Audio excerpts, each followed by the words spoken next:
ಇವತ್ತು ಬೇಜಾರಾಯ್ತಾಯ್ತು ಅಂತೀಯ ನನ್ನ ಫ್ರೆಂಡ್ ಬಂದ ವಿ ಪುರಂ ಸ್ಟ್ರೀಟ್ಗೆ ಹೋಯ್ತಾ ಇದೀವಿ ಏನಾದ್ರು ತಿನ್ಕೊಂಬರೋಣ ಅಂತ. ಬಜೆಟ್ ಎಲ್ಲ ಮಚ್ಚಂದೆ. ಇವಾಗ ವಿ ಪುರಂ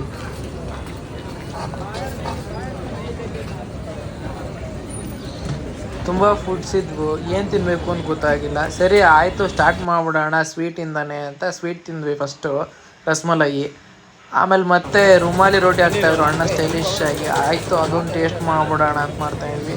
ಅಣ್ಣ ಗಿರ ಗಿರ ಗಿರ ಅಂತ ತಿರ್ಗಿಸ್ಕೊಂಡು ರುಮಾಲಿ ರೋಟಿ ಮಾಡ್ತಾಯಿದ್ರು.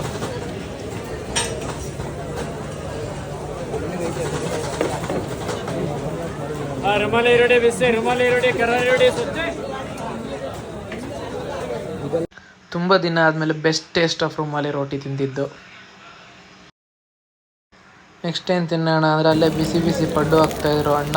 ಕ್ರಿಸ್ಪಿಯಾಗಿರುತ್ತೆ. ಸರಿ ಬಿಡು ಆಯಿತು ಪಡ್ಡುನೂ ತಿನ್ಬಿಡೋಣ ಅಂದ್ಬಿಟ್ಟು ಟೇಸ್ಟ್ ಮಾಡಿದ್ವಿ.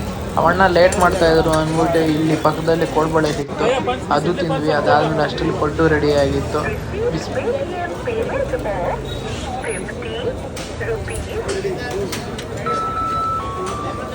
ಪಡ್ಡು ಕತೆ ಮುಗೀತು. ನೆಕ್ಸ್ಟ್ ಏನು ತಿನ್ನೋಣ ಅಂದರೆ masala dosa.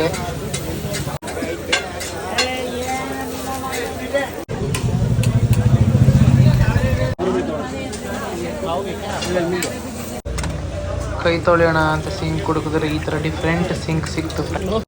Waiting for 1 minute. Urgent is tomorrow. Ice cream with gulab jamun and dry fruits ತೊಗೊಂಡ್ವಿ.